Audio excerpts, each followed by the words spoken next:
Bonjour chers amis, très content de vous retrouver, j'espère que vous m'entendez bien.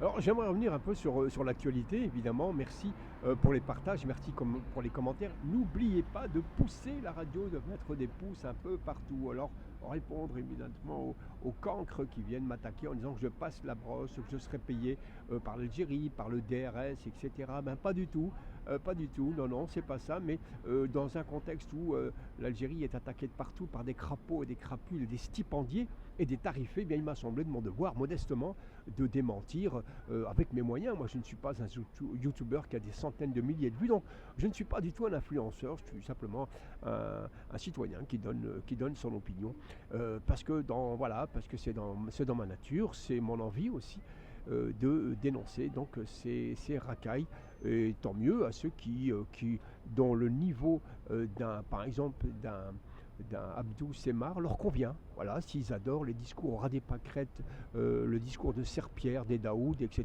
c'est leur problème.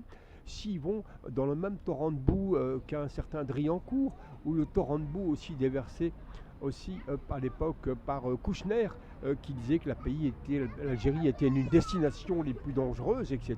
Tant pis pour eux.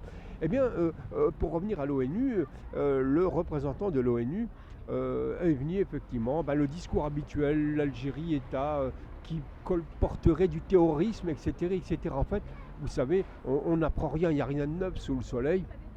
On ne sait pas combien lui, par contre, est payé et pour qui il travaille, bien que on peut un peu savoir pour qui travaille ces représentants, cette junte militaire malienne qui s'est installée là quand même sur un coup d'État, un coup de force quand même. Lui dire simplement que non, si l'Algérie est intervenue au nord, c'est pour protéger sa frontière, quand on sait les dangers qui courent encore aujourd'hui.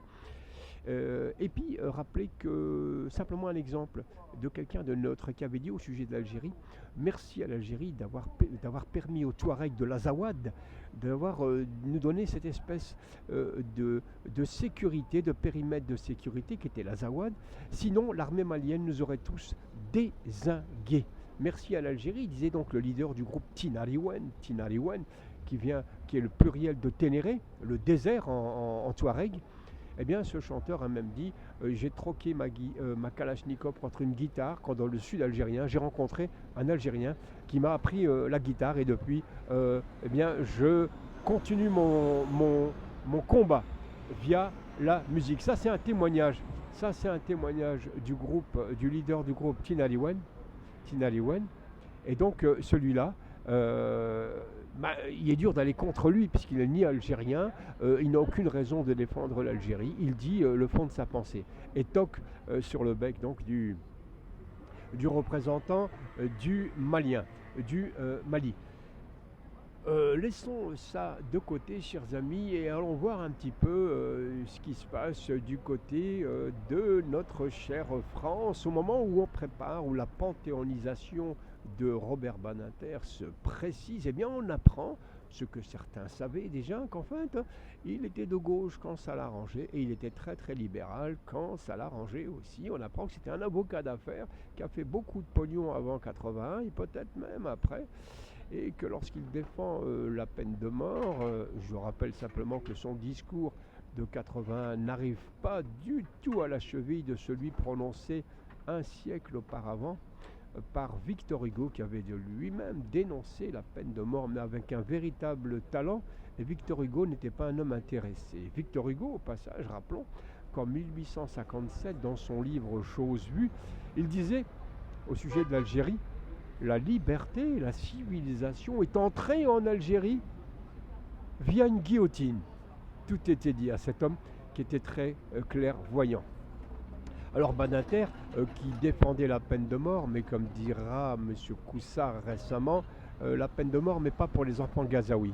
Non, puisque Badinter défendait l'état génocidaire d'Israël à la CPI pour empêcher la CPI de condamner Israël. Eh bien, l'avocat d'Israël, l'un de ses avocats, était Robert Badinter.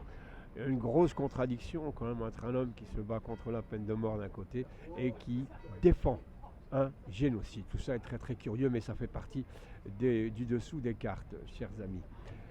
Badinter, dont l'épouse était la milliardaire Elisabeth Badinter, la laïcarde, celle qui n'a de cesse de taper sur le communautarisme musulman, elle qui, avec son mari, dès les années 70, avec un certain Jacques Attali, eh bien, avait travaillé à organiser le communautarisme juif, dont personne ne parle ou personne n'ose parler. Il existe, c'est une réalité, il faut voir un peu le CRIF pour comprendre, et autres organisations. Bref, cette Elisabeth Badinter qui, il y a quelques années, sous Sarkozy, faisant faire le travail par une arabe de service, elle s'appelait Jeannette Bougrab. Vous vous souvenez de Jeannette Bougrab, celle qui d'ailleurs au lendemain des attentats regrettables de Charlie Hebdo avait dit qu'elle était la maîtresse ou la compagne de Charb, de son vrai nom Charbonneau, celui qui dessinait pour Charlie Hebdo. Elle s'était un peu ridiculisée, la famille avait démenti, mais bon, Jeannette Bougrab était revenue en pleurnichant sur les ondes, etc. Eh bien, cette Jeannette Bougrab était un élément, une espèce de poupée gonflée par Elisabeth Badinter pour dénoncer le communautarisme musulman.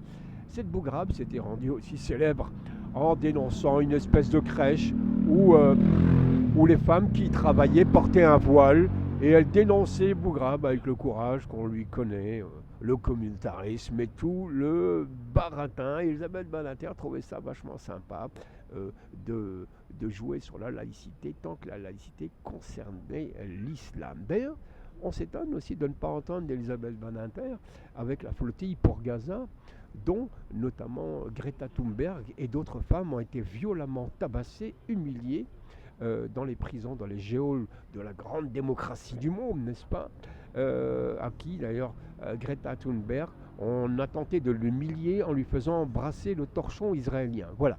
Beaucoup de choses comme ça, dénoncer aussi la violence de leur arrestation par Thomas Guénolé, l'historien journaliste. Et là-dessus, eh bien, on n'a pas entendu du tout Madame Badinter s'offusquer, monter au créneau, puisqu'elle a les clés de certains médias, un peu comme son ami BHL, rien de tout cela. Alors moi je dis ça, moi je dis rien, mais pour revenir un petit peu et faire un lien avec le début de ceux qui disent que je serais payé par le DRS. J'avoue que franchement, alors ceux qui m'attaquent, je ne vais pas être méchant, hein, vous êtes vraiment de sombres illettrés et de sombres incultes, parce que vous n'avez aucun argument en fait.